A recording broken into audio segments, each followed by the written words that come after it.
Assalamualaikum warahmatullahi wabarakatuh. Kami dari kelompok 6 ingin mempresentasikan hasil kerja kami yang berjudul Persepsi dan Pengambilan Keputusan. Sebelum itu kami akan memperkenalkan diri terlebih dahulu. Perkenalkan, nama saya Tasya Juliani. Nama saya Audia Agusti. Nama saya Siti Andika Rahmadini. Mulai dari latar belakang. Pada prinsipnya, cara pengambilan keputusan mengacu pada bagaimana seseorang mengolah informasi, apakah lebih dominan menggunakan pikirannya ataukah dengan perasaannya. Setelah semua informasi diperoleh melalui fungsi persepsi, maka seseorang harus melakukan sesuatu dengan informasi tersebut. Informasi tersebut harus diolah untuk memperoleh suatu kesimpulan guna mengambil suatu keputusan ataupun membentuk suatu opini. Ada gambaran preferensi mengenai dua cara yang berbeda tentang bagaimana seseorang mengambil keputusan ataupun memberikan penilaian, yaitu dengan berpikir menggunakan akal pikiran dan menggunakan perasaan atau dengan persepsi. Salah satu cara untuk mengambil keputusan adalah dengan mempergunakan perasaan dan persepsi. Perasaan di sini bukan berarti emosi, melainkan dengan mempertimbangkan dampak dari keputusan terhadap diri sendiri atau orang lain. Apakah manfaatnya bagi diri sendiri atau orang lain?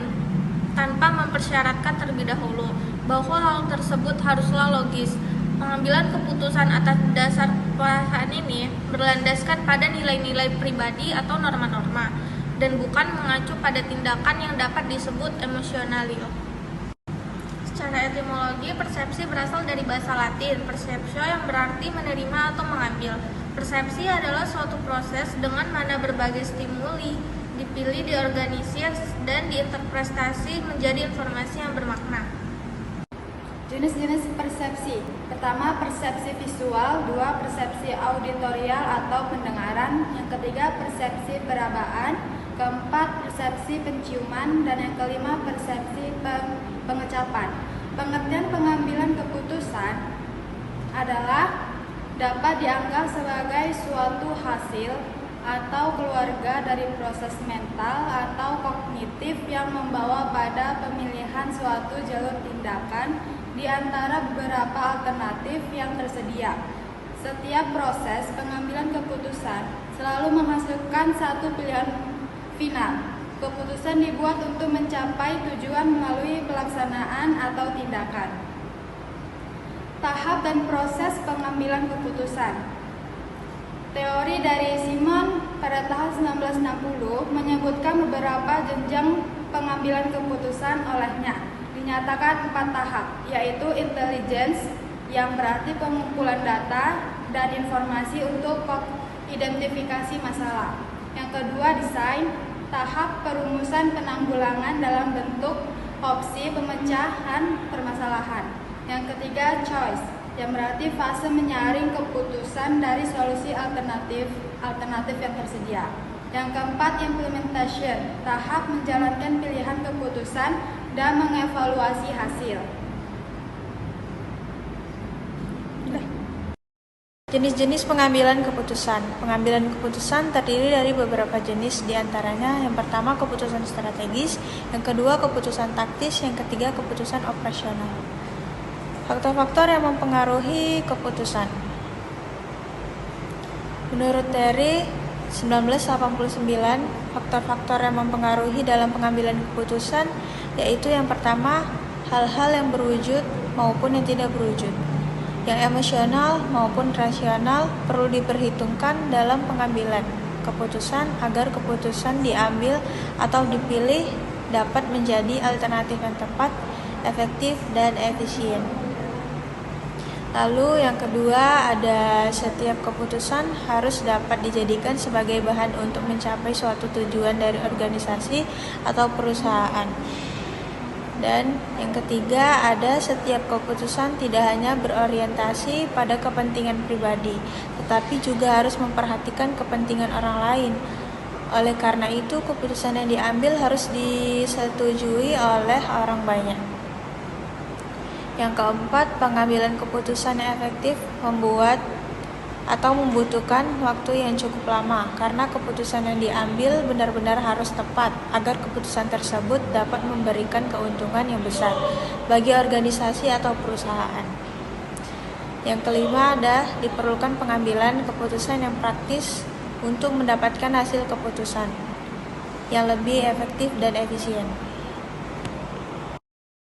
Prinsip-prinsip dalam pengambilan keputusan. Dalam membuat sebuah keputusan, kita harus mengenal berbagai prinsip dasar, sehingga dalam perumusan maupun penerapan sebuah keputusan dapat sesuai dengan yang diinginkan. Adapun prinsip-prinsip dalam pengambilan keputusan. Yang pertama, ada keputusan pada dasarnya ditujukan untuk memecahkan suatu masalah. Oleh karena itu, setiap keputusan yang diambil terdapat alternatif solusi yang hendaknya tepat untuk masalah yang sedang dihadapi. Lalu ada yang kedua, setiap keputusan harusnya merupakan sebuah alternatif terbaik dengan resiko yang sedikit agar tidak terjadi resiko yang tidak diinginkan. Biasanya dapat bertahap atau bertahan dalam jangka waktu yang lama. Yang ketiga, keputusan hendaknya sudah mempertimbangkan resiko secara rinci dan tepat agar resiko yang tidak diinginkan dapat dihindari. Yang keempat, pembuatan keputusan terdiri dari tahap perumusan keputusan dan penerapannya.